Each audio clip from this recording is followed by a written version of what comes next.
Welcome to It Begins With Us, the podcast about domestic violence abuse. It is our mission to help anyone in a domestic violence situation. We started this podcast as a safe space for survivors to tell their stories. Completely confidential. We can disguise your voice. You can be off camera, and we're here to listen. Let's get started. Welcome back to It Begins With Us, episode 13. And we have a special guest today. We have Anna. Welcome, Anna. Hi, thank you guys. She is a special guest brought to us by Sydnee. Yes. Thank you, Sydnee, for the invitation. Thank you for coming. I appreciate it. Of course. Yeah. So I invited Anna onto the podcast because she used to work crisis center, and she's actually the one that helped me out when I was leaving my domestic violence situation. So I thought it'd just be really good to hear stories from her because she was there for, how long were you there? 4.5 years. Yeah. She also helped me. Yeah. When she first started. Thank you. You guys are making me cry. So, you're going to make me cry because then I remember how I walked in there and all I could do was look at that window and see the rain coming outside, and I'm like, this is happening. Yeah. I remember both those situations, and you guys are not the same person that walked into that office years ago. You guys are better and stronger. Yeah. Yeah. And even though I didn't know if I felt like I didn't know if I was going in there for the correct situation because my ex-husband, didn't abuse me physically. So I didn't know if that was the correct place to go. But I'm so glad, I talked to a friend and said, hey, go to Anna. She'll help you out. I think she would be a good resource for you to go talk to. And I mean, I had divorce on my mind for years. But when I went in there, I didn't think about divorce. I was like, what do I need to do to fix myself to make this work? And after, getting my life back together, my mental health back together, I was like, yeah, this is not where I need to be. Yeah, it all starts with your mental health. I mean, once you know that you're ready, everything will just start flowing into place. Mm-hmm. But if you always are like, you know what, I'm not sure I'm ready, I'm not sure, you're always going to find that obstacle, and it's always going to be 10 times harder. Mm-hmm. But once you're like, okay, my mental health is fine, I know that I want to leave, it just falls into place. Yeah. So don't look at me because I'm going to cry. I feel like all of us, right? We've all left a similar situation, or at least a abusive relationship. Yeah, in different ways. So. Yeah. Well, and I've known Anna since I was I don't know. I think I was in You were somewhat in elementary school. Elementary school? Yeah. I was in elementary school. So my mom and her brother were together forever. Forever. She could have been my sobrina. Yeah. Your mom? Yeah, my mom and her brother were together for I think I was in maybe 4th grade. And then I think they broke up when I was in 7th or 8th grade. Maybe. That's a while. That's all. I don't know. But so I've known Anna forever. And then in 22, when I went through my stuff and I was leaving, I didn't want to leave. I remember I didn't want to leave. And I think I even told you that. I was no, I don't want to. But my parents had found out about it. And my dad's crazy. So he was like, nope, you're leaving. We're calling the cops. You're doing this. And they took me from my mom's house. And I had to go stay with my dad. And then that next day, they were like, whoa. I think Susan was out. And that's why we ended up having to go to the crisis center. And I was like, I don't want to go. And then I remember walking in and I seen you. I didn't even know that you worked there. And I just started crying. And she's like, I'm like, dude, it's really bad. It was really, really bad. And then I had to write down all the stuff that he did. Because you have to write, because that was that first time. And I had to write down this. And then my stepmom actually took me. And I remember both of you guys were like, dude, I can't believe, that's what it was. Yeah. And I was like, I mean, yeah, it's not that. And you can't go back. And then they asked me about counseling. They're like, are you going to want to do counseling? And I was like, no, I'm fine. It is what it is. And Anna's like, no, ma'am. Actually, yeah, you're going to do counseling. And it's crazy how you think that you don't need it until you do. You're forced to get it, because when I was 16 years old, we were forced by the officers to take counseling, by Health and Welfare to take counseling. And ever since that, I just know counseling is the way to go because you get to talk about your feelings, things that you didn't know about yourself. Yeah. It opens up so much more like in your mind. You're just open to more things and you realize like where you're coming from, where all those emotions are coming from, what's okay and what's not.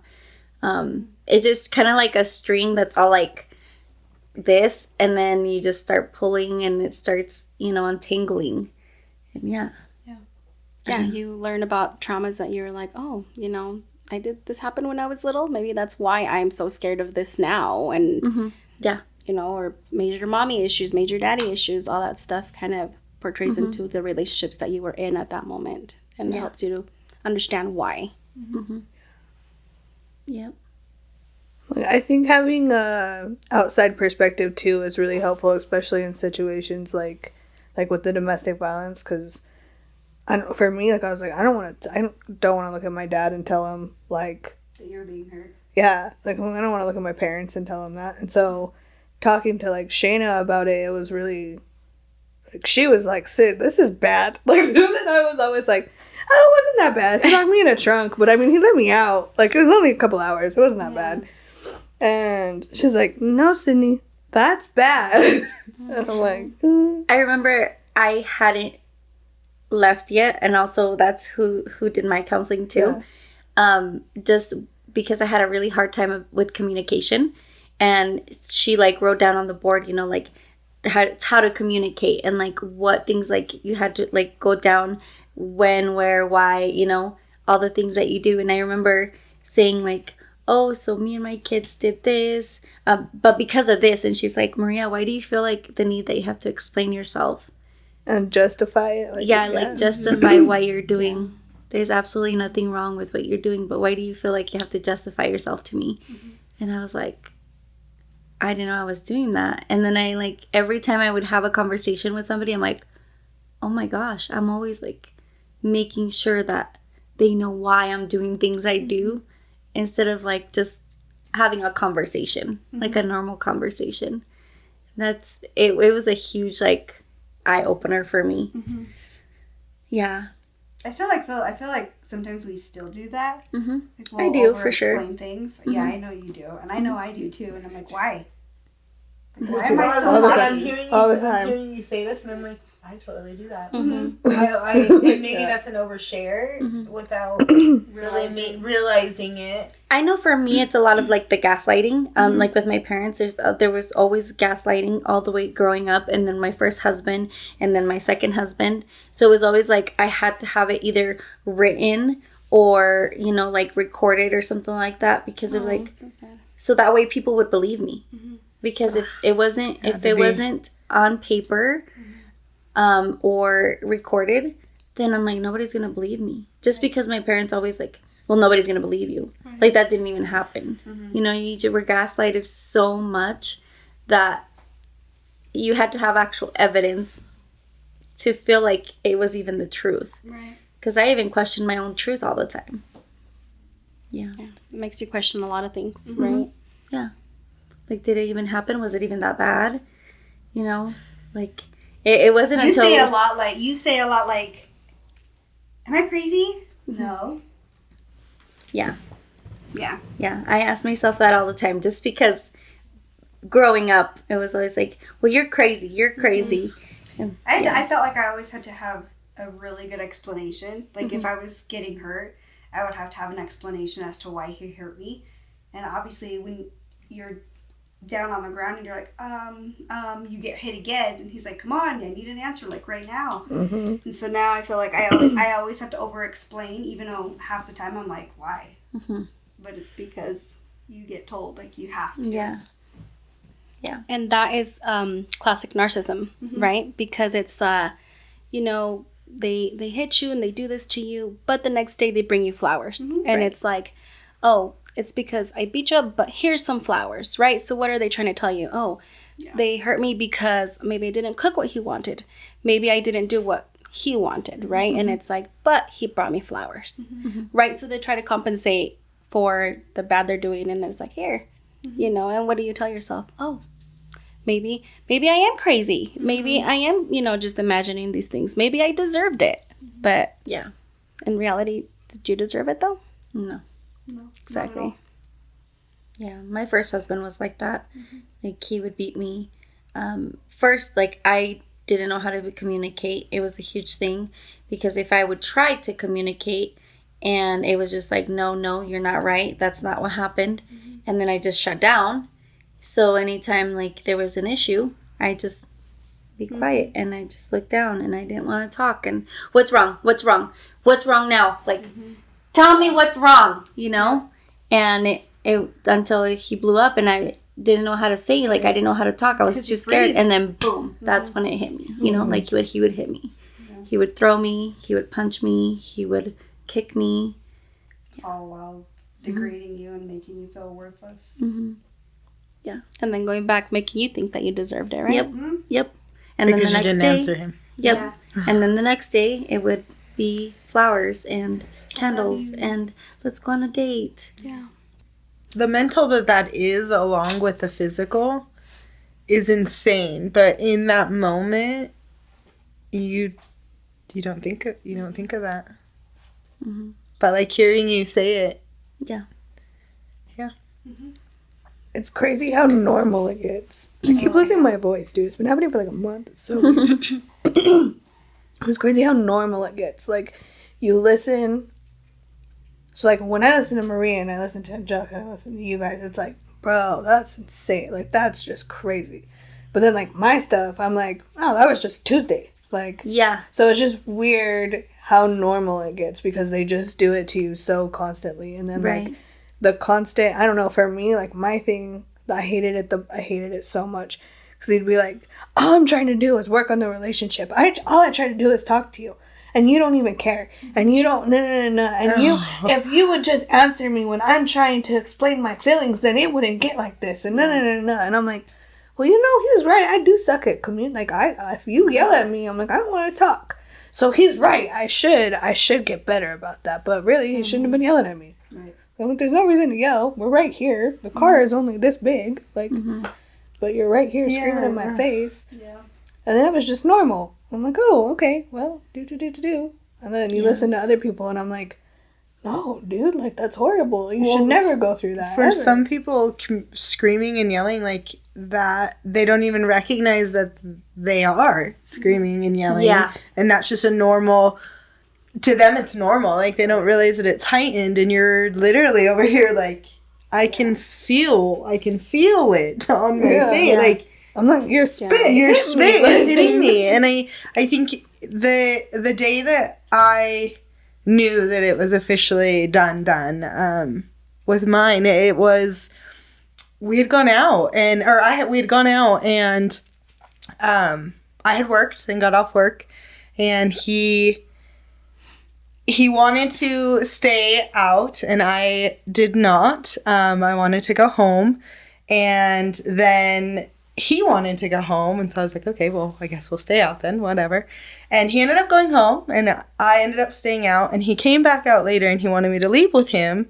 And the whole reason why we were arguing in the first place was because he was so bummed because his check got here, and he wasn't, after paying his portion of the bills, he was not going to have enough money to buy cigarettes or buy this or buy that. And I just kind of giggled to myself because it was already halfway through the month already. And I was like, I don't know why you're so worried about having it because I've already taken care of it. Like, why are you stressing about that right now? And you're out moping around because after this, you're going to have $20 for cigarettes. Why are you moping around about that? Because it's already taken care of. Like, be present right now. Like, why are you Debbie Downer right now? And so he went home, comes back a few hours later and wants me to leave with him, but obviously I'm not going to leave with him. And an officer actually heard us having an altercation outside and came up and said, hey, is everything going on? Is everything okay? And I was like, no, he wants me to leave with him. I don't want to leave with him. I'm safe here. I have a ride home. Please just get him to go. And the officer let him go. Well, thankfully, later that night when I did finally get home, I got a ride. And of course, I wasn't going to drive. And so I got a ride home. And he was more upset because his vehicle that I was driving was not home than it was. And so he started screaming and yelling at me and things started happening. And he wanted my phone to call the police. And so he calls the police, and the police finally show up.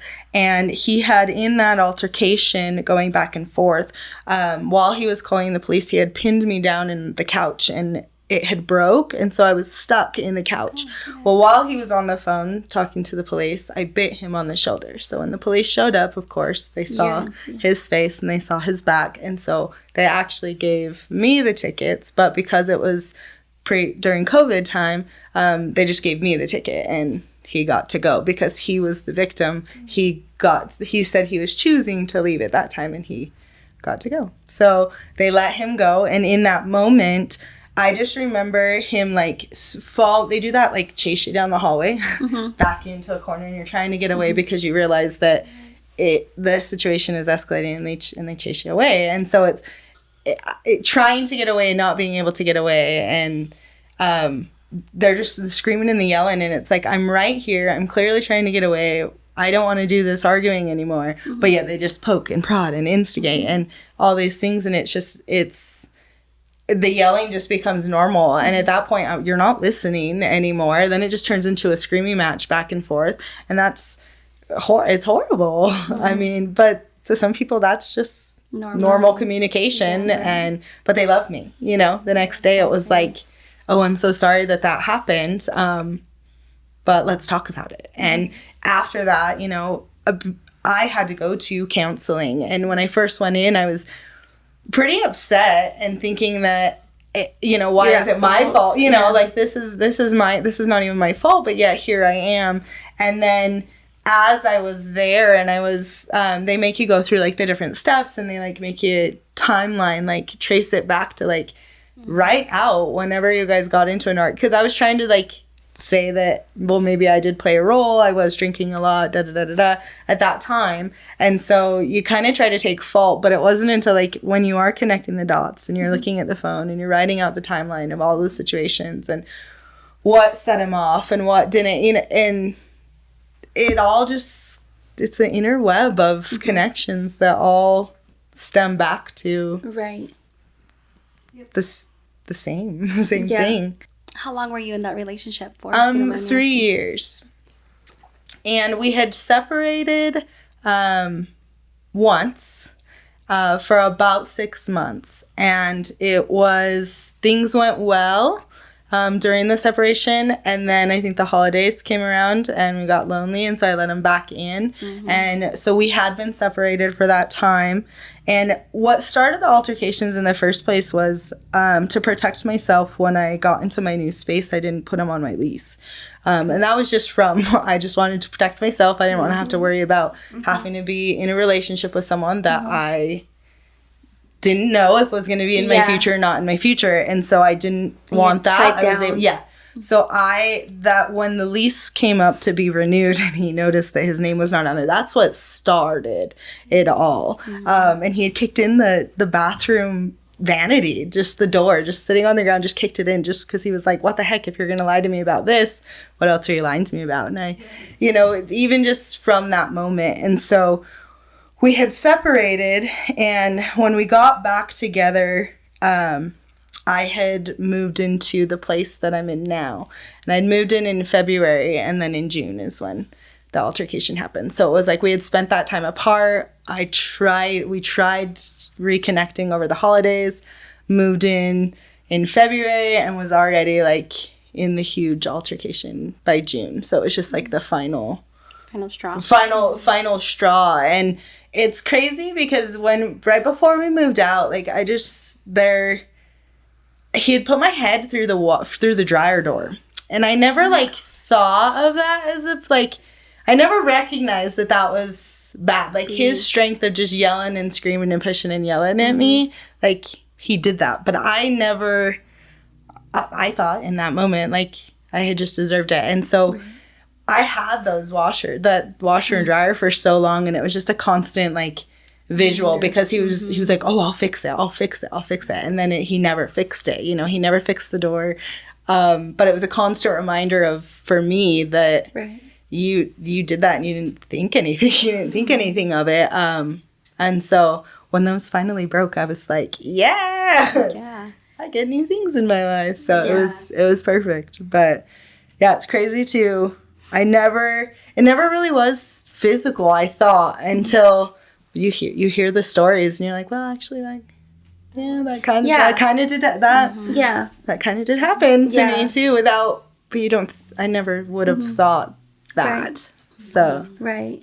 Like I remember as a kid, like you always hear, oh yeah, so and so beats so and so, you know, and I just like in my mind was like, oh, they grab a belt and they beat the crap out of them, or some type of object and beat the crap out of them, and my parents never were physical, so I just thought like when he punched me and threw me down to the floor, like I didn't take that as like he hits me, you know. I like he's not hitting my face, so it's not. So it's not physical. It's not physical abuse.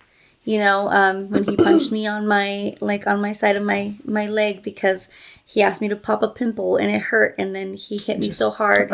Yeah, he punched me so hard that I was limping for days.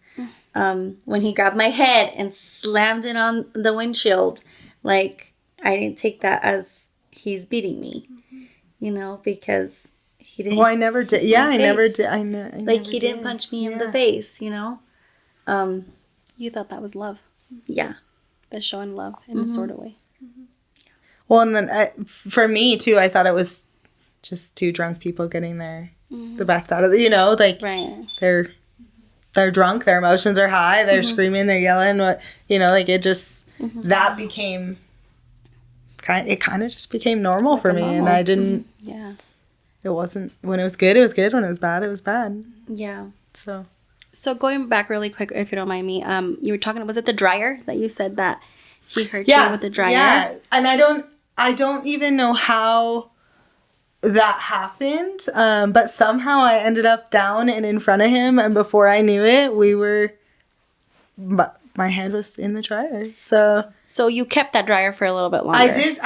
I recently just got rid of that dryer, good. actually. So last year. So it felt really good when it finally did take a crack. I'd actually like broke off the rest of it, so I didn't have to see like where my head hit it for the longest time. But it felt good when I got rid of those. I was gonna say, how did it feel when you got rid of it? Because you left that relationship and then your dryer broke. It was good. Crazy. I didn't realize until it did break, and I didn't have it anymore. Like it really was kind of a release that I was like, oh, I don't even have to look at that anymore. But I never really like. You just close the closet door. I never really did that, and I haven't been in that relationship for 4 years now.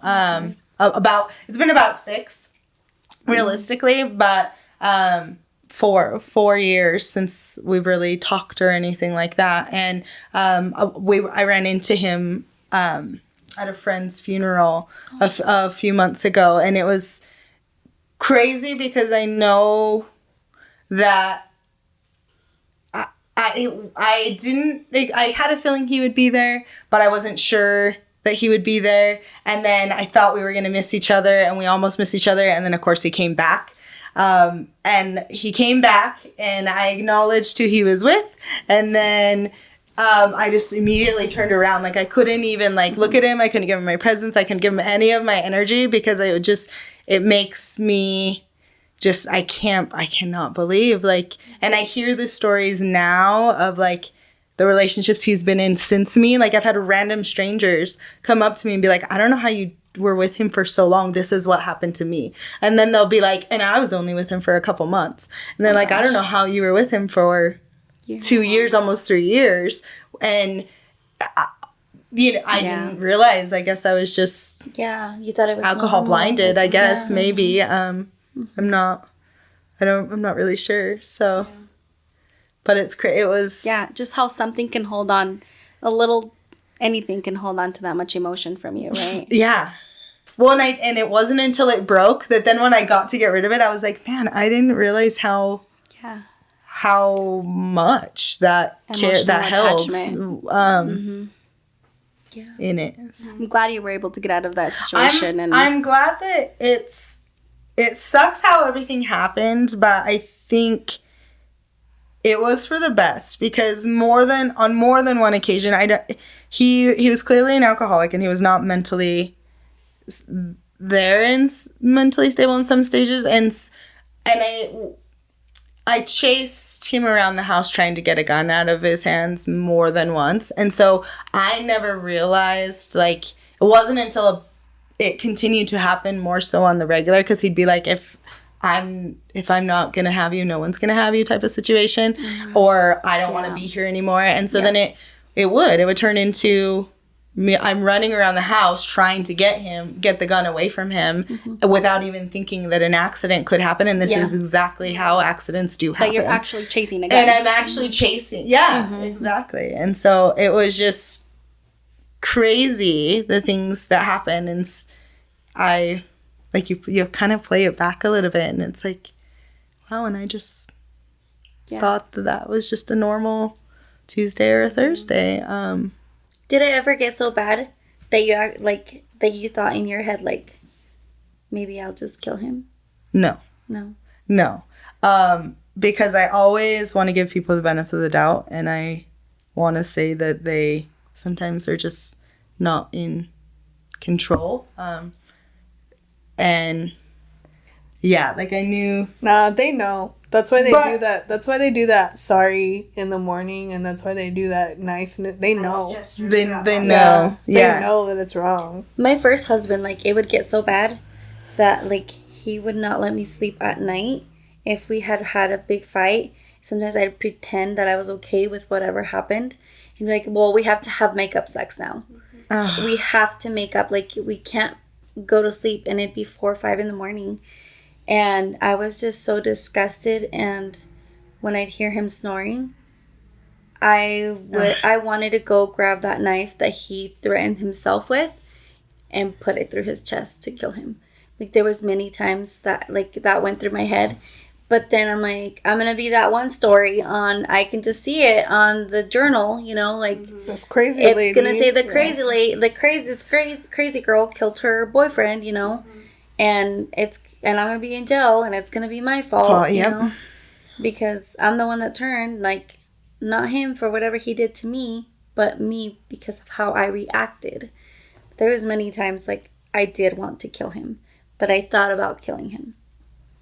Yeah. I never got to the point. I never got to the point of thinking that at all. Yeah. for me personally, but it wasn't until probably like this 5th or 6th time of literally I'm running after the shotgun as he's like, and that I'm like, Sandy, what are you doing? Like, what are you doing right now? Like, but yeah, like, then at that point it's like, well, okay, whatever. Like, but it's crazy, right? What led up to that point? Everything that you had to go through, everything that you had to, you know, listen to, and for you to even get to those thoughts, for you to be like, dang, man, I really have just been through everything with this guy, and I'm still here. And you literally, but then you go through it, and you're like, but why? Like, why? Like, you could be hurt, and no one would know. Like, that was the other thing for me. It was no one would know, because no one knows that this is even happening. That's the other thing, is no one even knows that this is my personal life right now, because he was so perfect at being bubbly in front of the family, or like when it counted. He was good at that. So they're perfect. They're this great person to the whole world. Oh, you know, your husband came and helped me. My car wasn't starting. It's like, really? But do you know that at home he was mad at me because my car didn't start? You know? No. Things like that, right? It's totally relatable. I never got to the point that I was like, oh, I want to kill him, but I was like, dude, if you would just kill me so that we don't have, because, like, you threaten me every day. Like, every day. I got to those points several times. Just do it, bro. Yeah, I was like, you know what, just do it. Oh, you know what? If you even think about, like, turning me in or anything, and then he'd put it on him. I'm gonna kill myself. I'm gonna do this. I'm gonna hurt myself. And then, no, please don't, you know. I don't remember how many times I would beg him. I'm like, no, please don't hurt yourself. No. Yeah, but we were okay with them hurting us. us. Yeah, because I told them, I'm like, yeah, just do it. Like, Please just kill me. Please take me out of my misery. Right. At the very, very end of it, though, I was like, I'm like, do it. Do it. I don't care. What? You got house arrest, dog. The feds are going to come get you here in a little bit. Like, I don't know. Yeah. Less time for the taxpayers. I'm not really sure. But, Well, a lot of it comes to for knowing that it's a home, right? You're safe with them at home because you're like, oh, this is my home. I love him. Want to be here with him. But then later you're just like, okay, is this really what I'm going to be doing for the next 40 years of my life, 50 years of my life with this marriage? Is it not going to work out? Is it going to work out? You know, because in your mind, you want that perfect Forever. forever, that happy ending, you know. He's Yeah. the father That of my white picket kids. Or, fence. That's know? the reason I all asked the him crap to they kill promise. me. Yeah, when he would threaten to kill me, and I'm like, just kill me, because I didn't believe that there was anything after him, like anyone after him. And so I'm like, I can't get divorced. I can't go marry somebody else. I'm not going to meet somebody else. Like, this is where it ends. So that's literally, like, in my mind, I was so, like, focused, like, how my religion, how my parents were, like, you never leave that person you get married to. Yeah. So Forever. to me, that was it. Like, there was nothing beyond that. And even leaving, like, my kids' dad, you know, that was like, well, I have kids with him. Like, I cannot leave. Yeah. You know, and this is who everybody knows me with. This is, you know, I have my whole family. Like, I can't leave. But then I'm like, no, I already did it once and it was worse. Like, why am I not allowed to leave this time? Other than, you know, well, I have kids and I have stretch marks and nobody's going to want me with kids because that's, you know, what he would say. But then I'm like, well, I saw some meme, you know, like, bro, you tell me nobody wants me with kids. They want me with kids and my husband. Like, they want me. They don't care that I'm married. So I'm like, you know what? Adam, was that like a perspective that you've seen a lot? Because, like, you guys didn't do, like, police charges, right? I did on the last time. Yeah. On the last time you did. Do you see that a lot? Like, a lot of people don't do, like, take it all the way through the justice system and do the criminals and all of that? I don't think I could speak a lot about it, but the little that I can, I did see a lot of it probably not even go halfway, you know. We work with a lot of protection orders. Well, I used to work with a lot of protection orders, and you know, they're at that moment they're like, yeah, I'm gonna fill this out. I want him to stay away from me. Let's go to court, whatever. And the day of the court, They don't show up. So then what happens to the perp? Nothing. Just drops. Yeah. Yeah, so it's like that was very common, you know. And also very common was once it went through, it was like, oh, you know what? Never mind. I don't want to hurt this person anymore. Right. You know, when it's time to like, okay, well, I'm going to put this charge on him, battery, blah, blah, blah. No, you know what? I'm just kidding. No, take it back. I don't want it anymore. You know, because they're like, oh, but I love him. I didn't press charges either. And it was, the biggest thing was, I don't want him to get in trouble. Exactly. Yeah. Yeah, or I don't he want has to a really put that good job. Yeah. Yeah, he was going to college. He was going to be a doctor. And he always told me, like, if you turn me in, like, I'm not going to be able to work in the health field at all because I'll have a Criminal charge. record. Yeah. A lot of them have really good jobs. Excuse me for interrupting, but it's like, oh, I don't want to hurt him because he has this really good government job, and you know they're going to do a clearance on him, and it's going to come back, and then I won't have anything. But it's like, but you do, you know. So really quick, sorry to change the subject, but I did not go through any like domestic violence in any of my relationships. But this job did help me understand a lot of women that were going through it, right? That were, you know, maybe feeling lost or insecure and stuff. But in this last 4.5 years, if it showed me something, was how to be a better wife, how to be a better mom, how to be a better daughter, right? And when I see these situations and I look at them and I'm like, but there's so much more. Like, I want to help you, and I know that, you know, you can be so much better, right? But I think it all comes because they have a good support system, right? Because when you don't, that's when you feel that you're completely lost and you're like, how am I going to do this alone? How am I going to do this, you know? But my job that I enjoyed doing was knowing that they could, right? And then when I see them years later, and I'm like, damn, look at you. You're thriving. You're you know, you look beautiful. You're doing great. See what I meant 5 years ago, 4 years ago when we thought it was impossible. When you thought it was impossible. We thought we were like, when you know? Yeah, when you thought you were suffocating and you didn't know how you were going to do life without him because your whole life revolved around this person, right? But that's what I'm thankful for. And I don't want to sound like I'm, you know, I don't know, but I am thankful for that because I learned how to be able to understand what you guys went through. You know, because you guys are all survivors and you guys all have your story, and that to me is amazing how you guys were able to get out of that. So thank you. Yeah, because some of us, I mean, not us, but like some do not get out, unfortunately. Yeah, or we stay there too long. You forget who you are. Yeah. We do. We just had this talk yesterday. Was it yesterday? Yeah. Yesterday, we went to Perkins yesterday, and we were just chatting, and she was like, "This doesn't even look like you." And she was just scrolling through pictures, and she was like, "There's no way that that's you."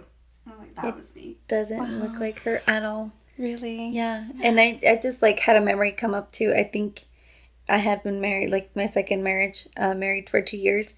So I must have been like 22 at most. Like that's super young. I'm 33 now. Yeah. Yeah. And I'm like, I looked old. She looked really old. Yeah. Like she And looked sad. like she had like You gray showed me hair. that picture. Yeah. Yeah. Well, today I had a friend say, you know, I really like the dark on you. Like the blonde just like, I've seen you share pictures Washed of you. you out. And I was like, actually, no. I'm like, if you see the pictures of me in blonde after I got divorced, I'm like, it looks great. But I didn't like any of the blonde when I was married because I just looked so sad. But I used to say that about dark hair too. I used to say I don't like the dark because it washes me out, because with my first husband, I was dark hair. Like I had my hair dark. And I used to say that it washed me out, but it was because of the relationship I was in. The It man wasn't the washed you color. out. Yeah. Does. It wasn't the color.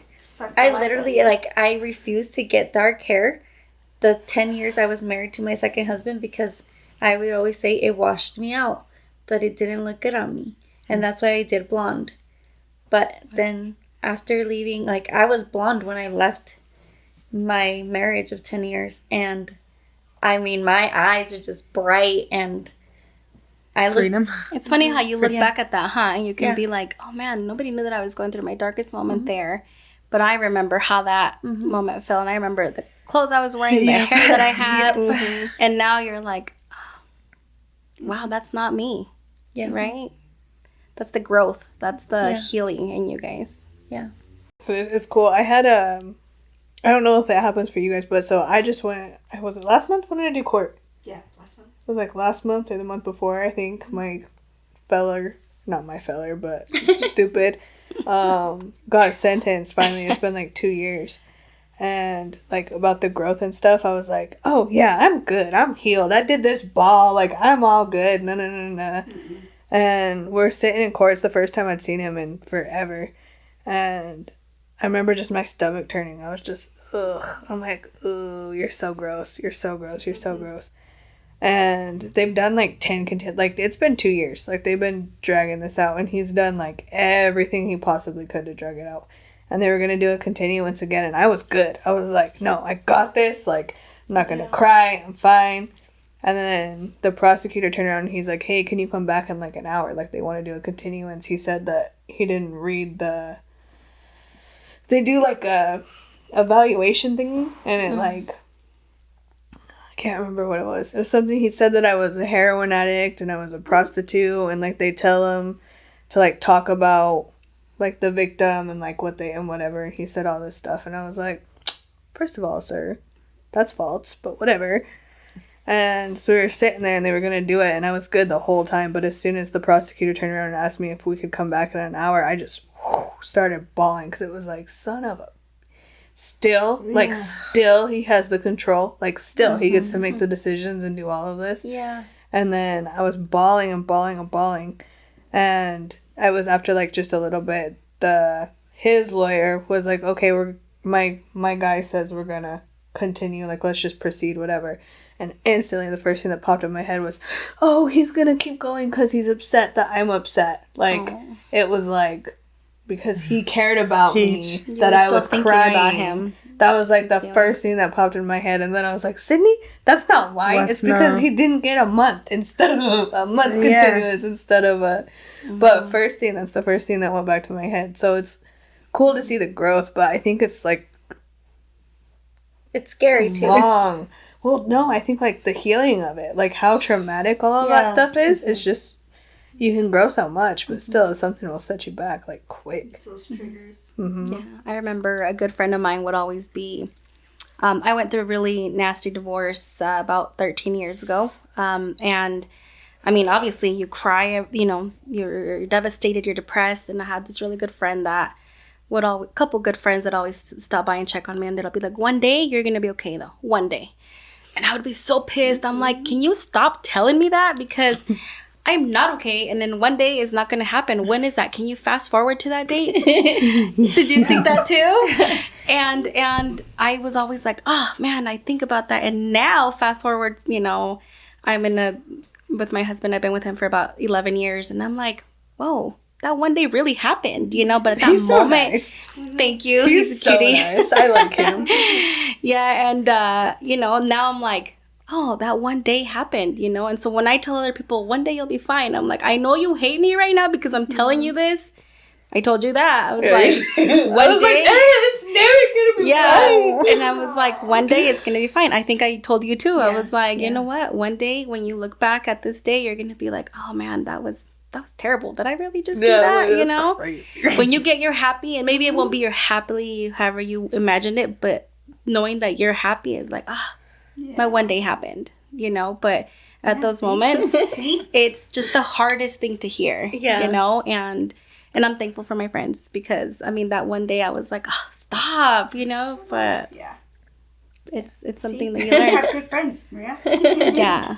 And I'm like, quit telling me one day because that hasn't happened. It's been months and months and months. I don't want to hear it. Like, I'm done. Like, it's been so long. And I just. No, but did you've accomplished like you're so freaking inspirational. Dude, you've accomplished so much, and like being around you is just a joy. Like you bring joy to other people. Like that's something to be proud of. So One thing, like, hearing it you might say not at be- the sorry to interrupt, you're but good, hearing dude. you say that when you walked in there, your thoughts were, "How am I going to do this by myself?" That look at what you have done by yourself, and we'll look at what you continue to successfully build by yourself too. Yeah. So you do have to give yourself the credit where it needs to be. Your someday may not be there romantically yet, but it will. It's someday. It will come.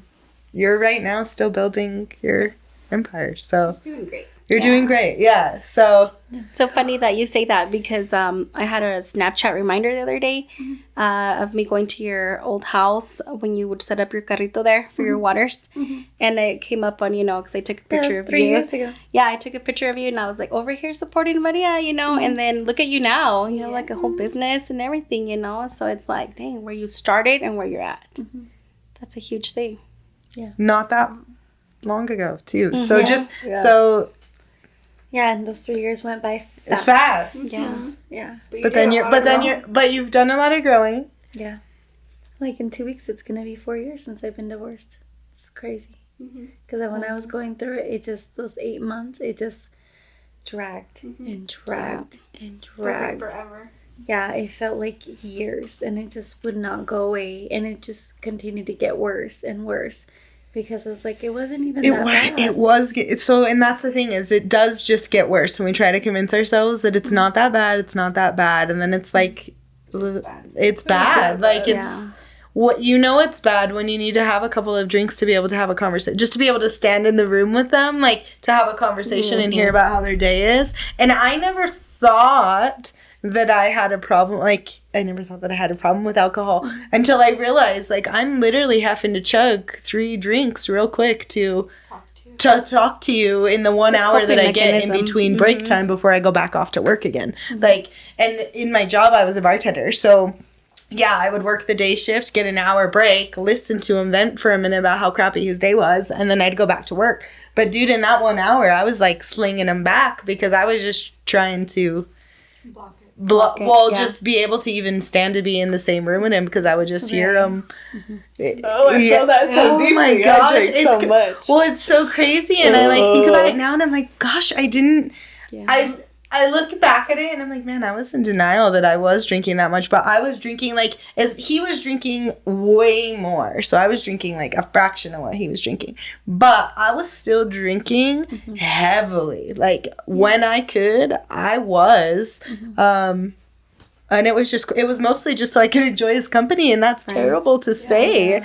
But at what point, like eventually it did click, it went sour and it clicked for me. And then how it ended, and then I'm the one that's got in trouble, and I had to go to counseling, and I did all of the things, but it saved my life, and I was so happy that I did it at the end of it.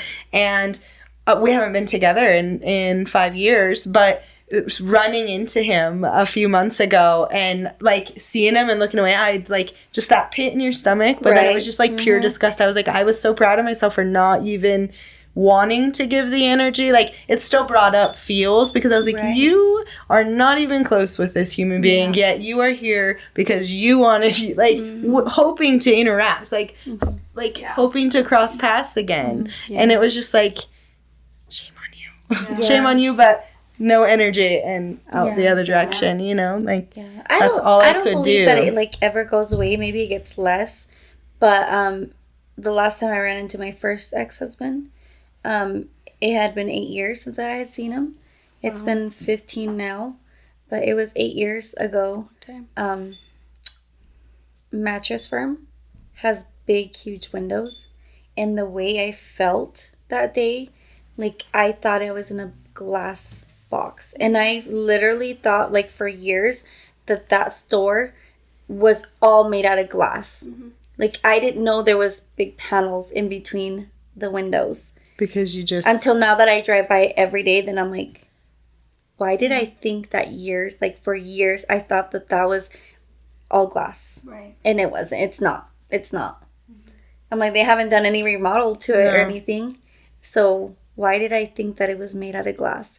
I was trying to hide between like the mattresses and like, I thought the panels like between the glass were like this skinny. And I'm like trying to hide like this just so he wouldn't see inside. Yeah. I don't know if he still to this day, if he ever saw me or not. But he was out there like pacing and just texting and like acting crazy. Oh my gosh. And it just, you felt it. Yeah. And I was with my ex-husband, my second husband, and with my kids. And I was out the door and I went to grab my daughter and I looked over and I seen him. And I grabbed my daughter and I put her face right here next to mine. Like I was like loving on her. And I just like ran in and my ex said, what's going on? Like, why are you running? And if I would have told him that's my ex-husband, he was like, you want to go back to him? Yeah. You don't want him to see you with me, you know? Instead of like, let's leave. Clearly seeing that you were uncomfortable. Let's get you safe where you're okay. No, it would have been, you want to go back to him? Or, you don't want to be seen with me? Like that type of, you know? And so, I couldn't even say nothing to him. I had friends, but I really didn't talk to nobody other than my hairdresser at that time when I was with my second husband. And so I literally like didn't call anybody to talk up to them about like what had just happened. So for weeks I just was like shook up. Yeah, and dreaming. Fire and freeze, no? Yeah. And it had been 12 years when I got divorced the second time from my first divorce. And I remember the first night when I went and got which should have been one of the happiest days of my life. I went and signed the title to my home by myself. And that night I had the worst nightmare that he had came in and he was going to kill me and he had me hostage. And when I started dating somebody, I told him that situation that I wanted to get a gun because I was scared that he would come attack me. And it's like, why do you think that? And in my head, it didn't like register. I was so scared to live alone and it be public record that the home is only in my name. And so he's so crazy like that he would look up something like that. Wow. And so that first night that I slept by myself, like in my home with You me were by so myself. scared. Yeah, that I literally dreamed him coming to my home and attacking me and holding me hostage and trying to kill me. And it had been 12 years since I had gotten divorced from him. Yeah. And yeah, it just affects you. Like, Yeah. even though it's been so long. And it's not because you still want to be reminded of him or be connected to him in some sort of weird way, but it's just that trauma is still there. It's always going to, you know, come out in any type of way. But that's where counseling helps. That's where, you know, even those self-care books and all that stuff helps you kind of acknowledge that, you know how to control those triggers and things like that. I think that's a great way. Yeah. We'll just recognize them and then acknowledge that you're having Validating those, them. validate that Yeah. you're having those feelings. And then, I mean, I do think that it all it can stem back further than we think, really. So, I mean, I never wanted to think that how I was raised would potentially influence my male seekers, but my suitors, but but it has. I mean, it did without me even realizing. Yeah. At counseling, I got asked, when was the first time he hit you? And I had to go back, like, I remember the first time, like, where he hurt me really bad was, a month into moving in with him, and I found out he was cheating. And there's nothing before that, like, nothing that could have, like, given you any sign that he was abusive. And I'm like, well, no. And then I go back and, like, we were dating, and it was, like, a few months before we moved in together. I still lived with my parents, and he was playing video games with my brother. And I walked in front of the TV to go sit down on the couch, and he lost. And, as soon as I walked past, like, boom, right on the shoulder, and it knocked me down. And see what you made me do? Like, if you wouldn't have walked in front of the TV, I was 17 years old. Yeah. If I knew and this these was inside things, your parents' home? Your parents were there? They weren't there. Oh, my goodness. Yeah, my aunt was there. My brothers were there. Like, nobody thought anything of it. I mean, I felt like I deserved it. I shouldn't have walked in front of the TV. And because my parents always raised me like that, I wouldn't have hit you if you would have behaved. Yeah. I wouldn't have done that to you if you I had hear just you listened. say that, and I recognize that. I don't, like, I heard that. I heard that a lot, and I feel that without even recognizing that that's... And like, that first time where it was really bad, the physical abuse, when I caught him cheating, and I ran out the door, and he chased me in barefoot, and he caught up to me, and he grabbed me by my hands and pulled me all the way back inside. The second he let go of my hands, I punched him.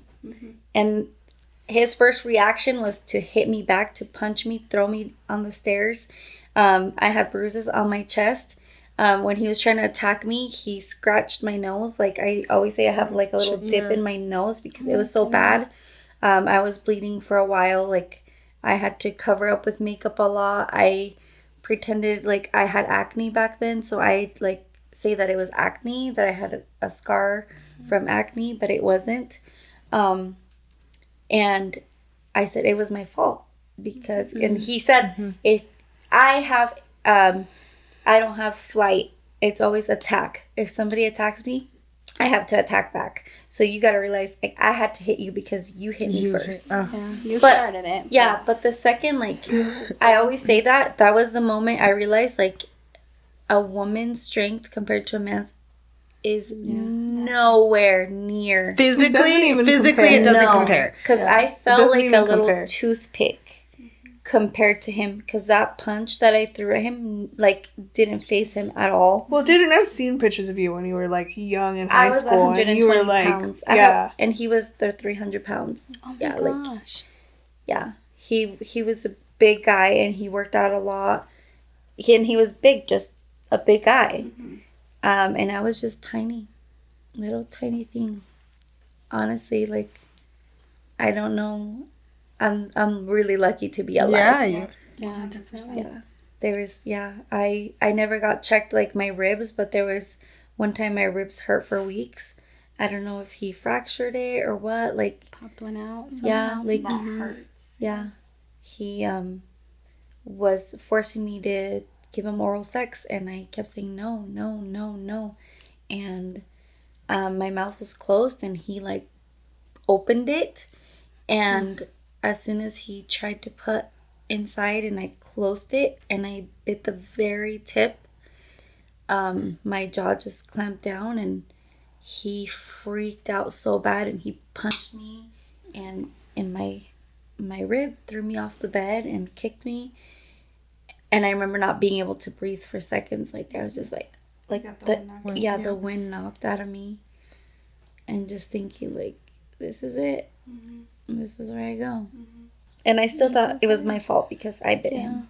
Every time we do these, like, it just makes my stomach know, turn I'm because like, it's just like, oh, I really lived through that. Like, I really, really lived through that, and I really, like, let him do that and, like, protect. I remember, like, when I came to see you, I was like, Anna, I can't do this to him.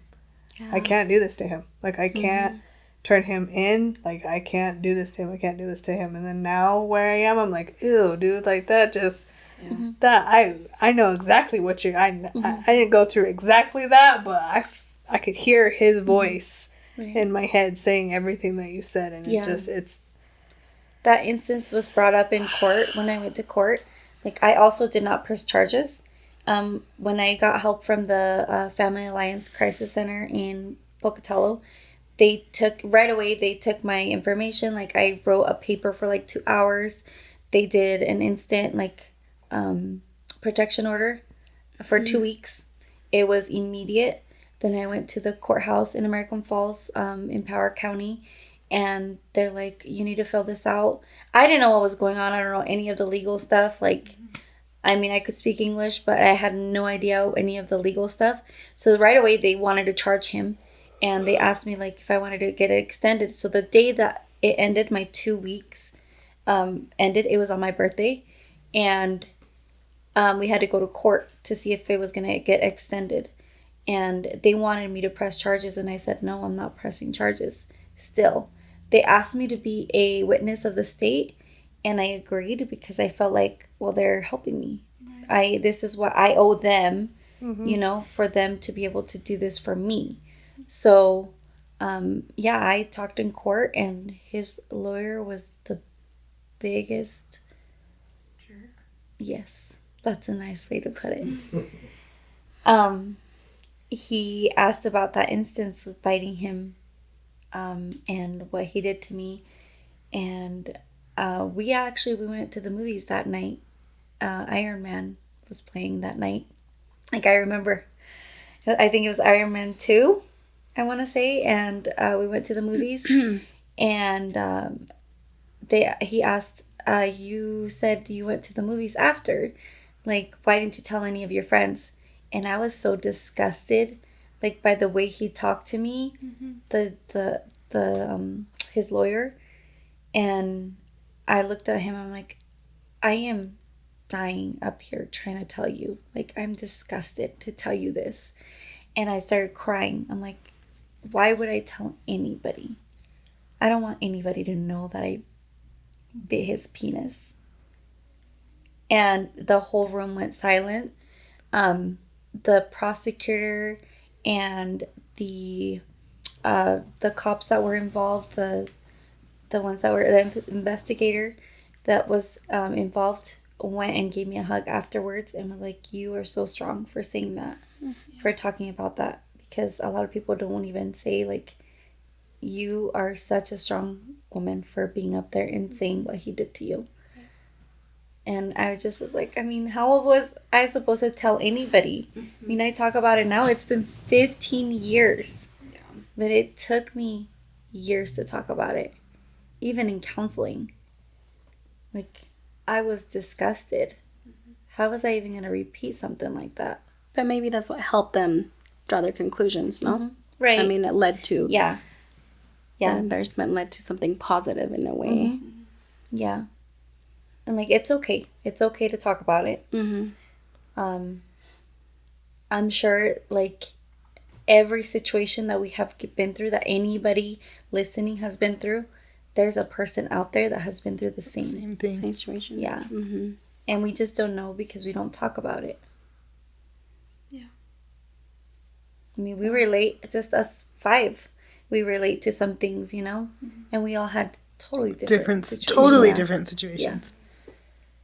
Yeah. Yeah, a lot of my, I guess you could say, dating violence came from high school, guys that I dated, right? And at that moment, I didn't see it.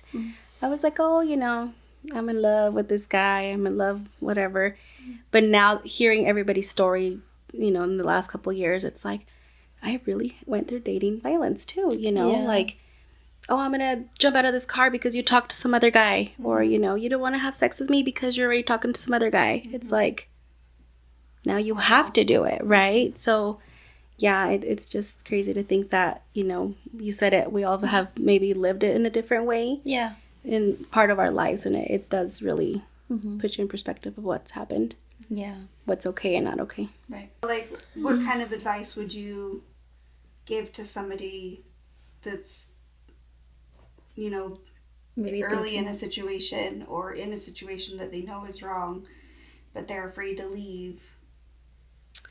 So, the basic kind of advice that I would give someone that would call me personally, message me personally, is always have like a backup plan. You know, always have someone that you trust, that you know that in case anything goes south, how they say, you know, I can call Sydnee and be like, hey, Sydnee, can I come stay at your house for a night or two? Make sure that they have titles in their name to their vehicles, to their homes. Make sure that they have their own bank account, because that gives you that first step to be able to be like, okay, maybe the second step, like I said before, it'll flow. But that's the advice I could give someone that's in that stage, that is like, hey, I'm not sure if I want to stay in this relationship. I don't know if I can do it financially because he's the one that works all the time. I don't have any money. Start putting a little bit away in your own account. No one needs to know, right? Please be independent. Yeah, make yourself be independent, because if you're going to depend on him, then you're never going to want to leave. Right.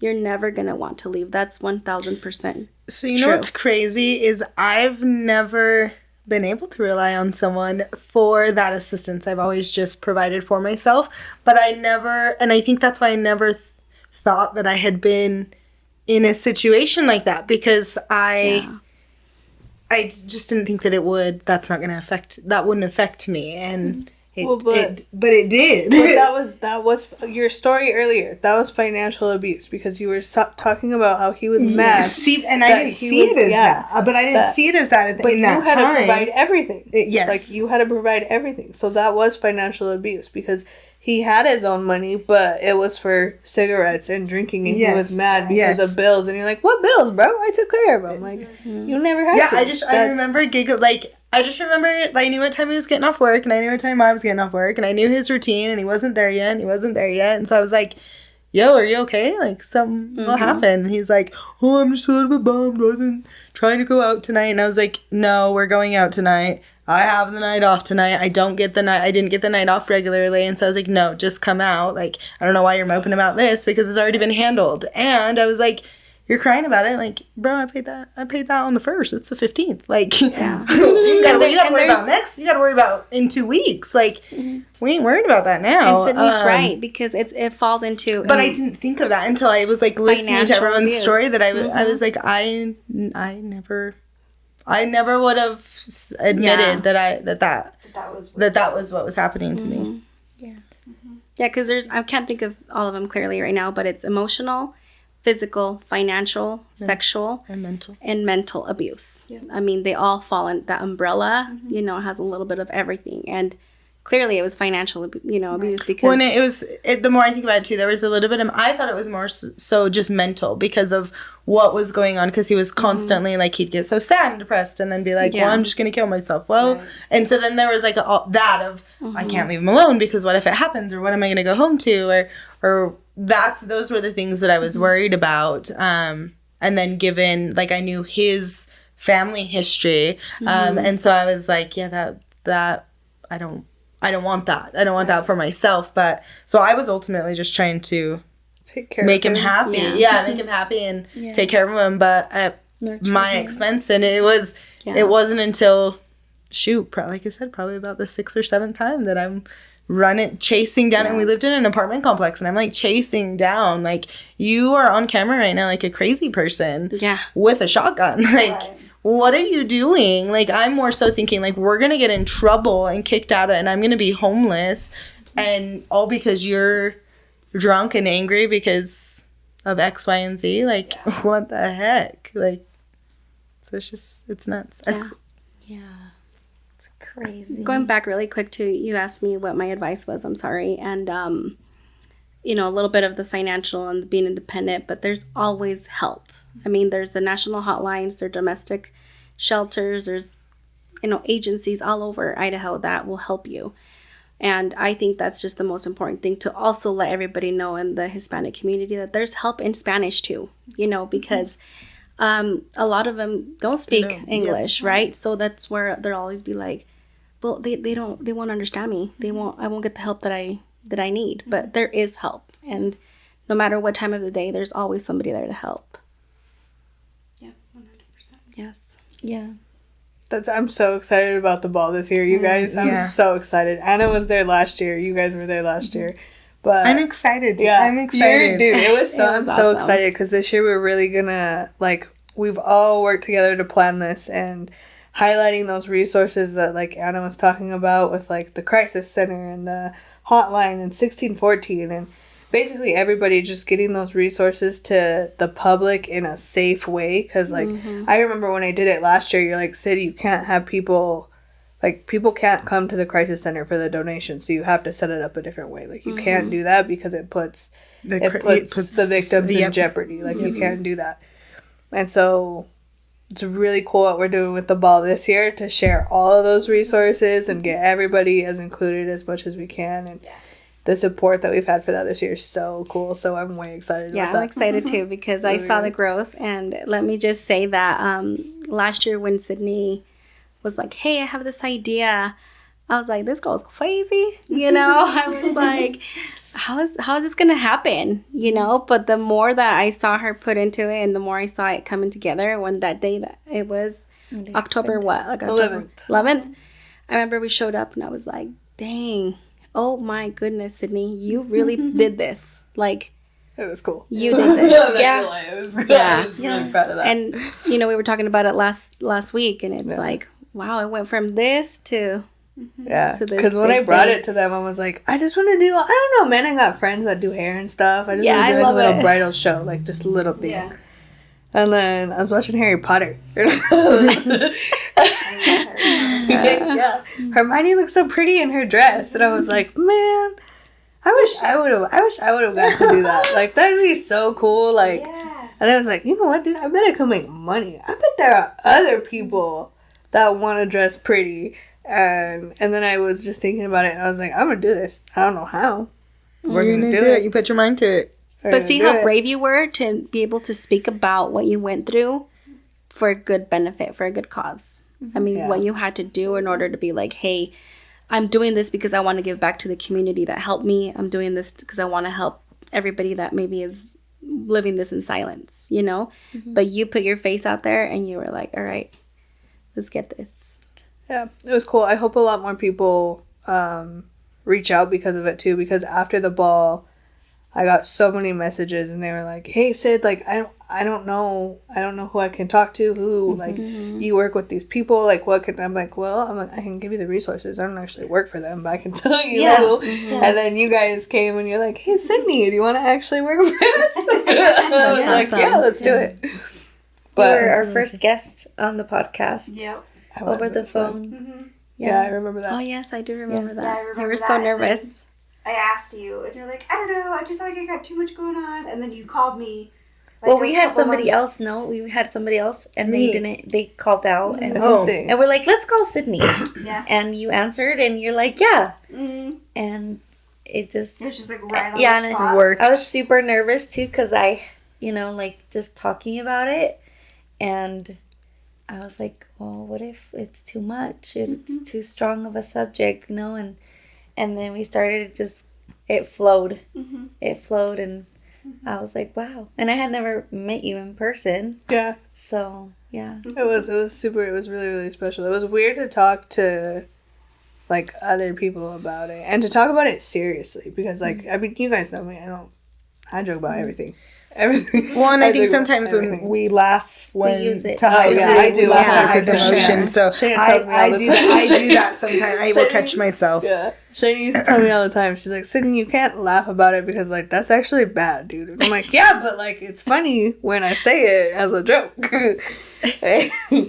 But she It's to mask the pain. Yeah. It It is no, to- it it really is. is for sure. It's a defense mechanism, but it's funny. So Yeah. it's really not. But I remember trying to talk to you guys about it seriously, and I was like, okay, you gotta, like, because you're doing this for a reason, and then trying to be because like. you laughed about something. You're like, oh my gosh, I something, didn't and I'm mean like, I didn't mean to laugh. I'm like, I'm sorry. I But deal when with- you did, I deal with my pain with related to humor. that. So I related to that so much because I was like, man, she is trying to convince herself with a giggle right now that what she's about to say is not bad and is bad. Yeah. Oh, So- it was bad. And it's weird now to, like, look back at stuff because, like, I talk about, like, the trunk incident and, like, when he tried to bury me, like, out in Fort Hall. And, like, there's certain instances that, like, I know that they were bad enough that they're impactful, but they're not the worst things that he did, like, Right. at all. Yeah. And those, I'm like, I don't talk about those.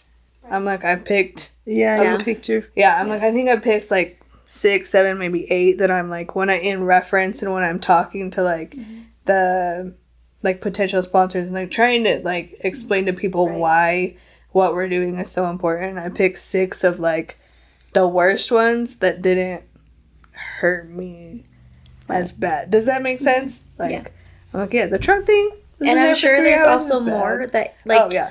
that hasn't, like, triggered yet. Because you're still, you said you Healing. left him, what, 4 years ago? I'm 22.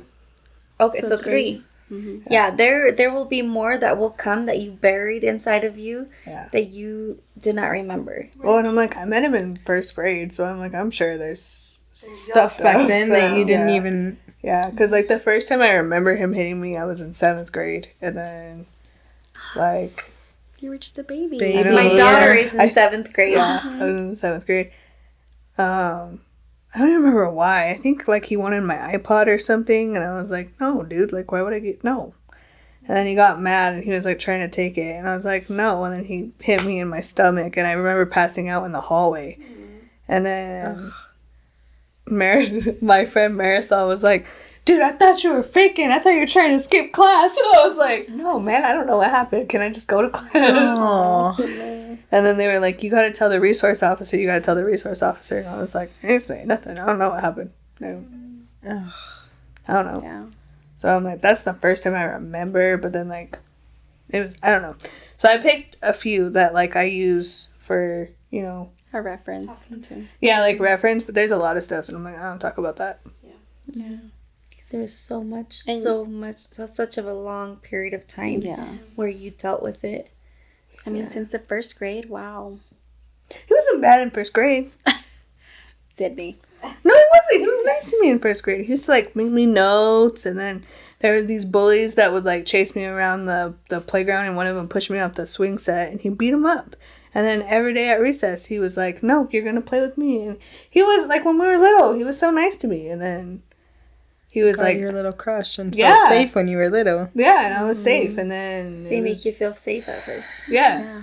Like, Yeah. when I was little until, Yeah. like, Because everybody asks me that too, like, why, if he was so horrible, like, because he wasn't always horrible. He was my superhero when I was with my parents. Like, he saved me from so many things for my parents. That's why, like, I chose to leave with him. mhm. Like, I already knew it wasn't safe because of, you know, the time where he hit me and when I walked in front of the TV, and also forcing me to have sex with him a week before, or a month before my 18th birthday. It was his birthday. So our birthdays were a month apart, and he was turning 20 when I was turning 18. I was about to be 18, and he wanted me to have sex with him, and I said no, I'm not having sex with you. And he said, you have to have sex with me because it's my birthday. You owe me. And he wouldn't let me leave his car. And he wanted me to lie to my parents. And I knew I broke up with him. I wouldn't answer his calls. But that whole, like, begging, please, please, and being so kind to me, like, I need you. I can't do it without you. And I'm like, okay, well, you did so good for me. So now I have to, return the favor. And I have to go back. And when I was leaving my house, that's not where I was going. I was not going to move in with him. I was going to move in with my best friend, and she was gonna give me a job, and things were supposed to be different. But he said, nope, you're not leaving. You've never had any freedom, and you have to leave with me. And you're illegal. I'm going to marry you, so that way you're not illegal anymore. And 2 months went by, and I've cheating and hitting and every type of abuse, and still no talk of marriage. And then I was stuck for a little bit. How long did you say you were in that marriage? I was married for 1 year. 1 year. Yeah. But with him?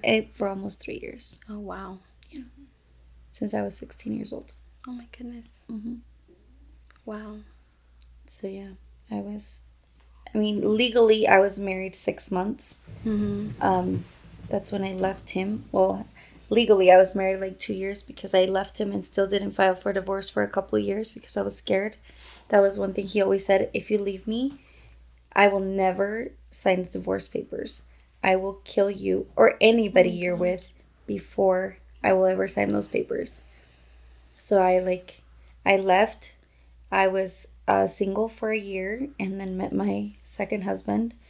Was with him for over a year, and then we were having the baby, and somebody said, well, aren't you still legally married to your ex-husband? Like, you should be getting divorced. I was signing divorce papers while I was giving birth. Oh my gosh. I mean, I don't know, like, people talk about that, but I was like, I had no issues at all. Yeah. My second husband signed the paperwork saying he was a father, so I don't know why, like, people freak out about that if you're still married to somebody else and you're having a kid with somebody else. Like, I think it's more of a thing now because Really? like what you were saying too earlier about the instant instant restraining order. Yeah, they don't do those anymore, huh? Because they had to serve him before I even got my I think it court just date. depends on the case, like if they're seeing it firsthand, like this is what happened, automatic, but you have to go through the process, protection order and then a no contact order, like that. But I know, a hope card. yeah, I don't know. Mine, I literally told the officer, and he said, go to this place. This is their phone number. Contact them. I did, and they said, come here first thing in the morning. We open at 7 o'clock.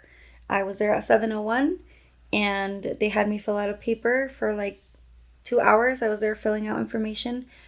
We went to the courthouse to hand it in. I already had a protection order. They gave me a paper. They said if he comes to you at all, you say there's a protection order against you, and if you don't leave, you're gonna go to jail. And he did. He showed up. Actually, the officer dropped me off at my work. He was across the street with his mom watching me, waiting for me to go to my work because he knew I would go to work, because that's one thing about me. I'm responsible. I show up to work and to school, and anything that I'm supposed to, even if I'm late, I show up. Right. And so he knew that I had to be at work that day, and he was across the street watching. He didn't see me get off the officer's car, but he saw the officer go around the building, so he knew that I was me. He walked in and followed me into the kitchen, cornered me into the wall, and wouldn't let me go. And thankfully I had my phone, and I said, if you don't leave me alone, if you don't go, you're gonna get arrested. And I was able to send the officer a text message. I actually had a text message written already in case anything happened, but I didn't think anything was gonna happen. I had it written down because she gave me her phone number. She said, call me if anything happens. I sent that text message, he's here. like 2 minutes. 2 minutes, what it was, till I waited. The whole restaurant was surrounded with cops, and they took him. Wow. Like, I was really lucky. And he was very Good on you for thinking to type up that text. I did, because I showed up early to work, which I'm never early. And I had, like, brought an extra shirt or borrowed a shirt, and I was in the bathroom, and that's when I typed up the text, and I had my phone, and I put it in my pocket, and I was walking out, and he was right there with flowers. And they even just showed up with flowers, too, like nothing happened. What's their deal with flowers, man? Every girl's dream, I guess. He knew I love flowers. Well, flowers are impressive to everyone else that sees the receiving of the flowers. That's my opinion. I remember when he showed up to I was working at the that lawyer's office I can't remember the lawyer's name right now. On the corner, like right there by no, the it's potato. it's right next to the movie theater. It's kind of like across the street. Oh, Baker and Harris. Yes, I worked there for 2 weeks before he got me fired because he beat the crap out. That was the day that he drove me to the reservation, and he beat the crap out of me, and I couldn't go to work for like 2 days. So they fired me because I would only been there for 2 weeks, and then 2 days I didn't show up. But I remember he showed up to work, and he had like this big, huge thing of flowers, and I was pissed. I was so mad. I was like, why did you do that? For what reason? Why would you do that? I asked for an Egg McMuffin. That is $3. You spent $70 of my money because you have my debit card right now on stupid flowers that are going to die. I was so mad. And then I remember him getting so mad at me because he was like, you're just ungrateful. I never in my life have bought flowers for any girl, and you're just so unappreciative. And then he had my little brother with him. And he's like, and your little brother was just so offended because how could you be so ungrateful? And he didn't know that you were like that. He thought you were better than that, but you just disrespected me in front of your little brother. And I'm like, he doesn't know the whole story. I'm like, you spent... Number one. My little brother was like, dude, I didn't even know that you were mad. I was in the car. I was Oh my gosh. I was like, I wasn't even paying attention. I was playing on my phone. He just texted me one day and said, do you want to go get McDonald's? And I was like, oh, well, I didn't know you were in the car. Did he ever get you your McDonald's though, or just the flowers? No, I didn't get McDonald's. Did you get McDonald's? Well, because that's what she had asked for, was the McDonald's sandwich. So not only did he not get her what she asked for, he way overspent on flowers that she wasn't going to enjoy anyways. On flowers. I was so mad. I'm like, bro, I'm working 3 jobs. You haven't worked one in 4 months, and you're spending $70 on stupid flowers. It's funny, I still remember what those flowers look like. Yeah. And they're like, oh, are you going to keep them? I'm like, no, throw them away, please. Yeah. And they're like, well, we'll just put them right here, you know. Yeah. And yeah, I'm like, I love flowers. Mm-hmm. I absolutely love flowers. So it was devastating, like, to get flowers for... But did he pay for your flowers? I'm pretty sure his mom paid for those flowers. Because by that... It means less when someone else pays for them. Maybe, I don't know. Because I also, like, I've always been this person where I don't take anything from anyone. Yeah. And there was maybe like $400 in the account, which was mine because I was the only one working. And then there was, we had $1,200 in savings in cash. And I did take that because that was from what I had gotten back from my tax returns. Mm-hmm. I took that cash and I said, I will not take anything from the account because it's in both of our names. And I was like, if he wants to sue me or something, like, I don't want it to come back on me. So I don't know, maybe he took it out of the account. I don't know. But I did call the bank and I was like, take me off of the account. I don't want to be on it. Yeah.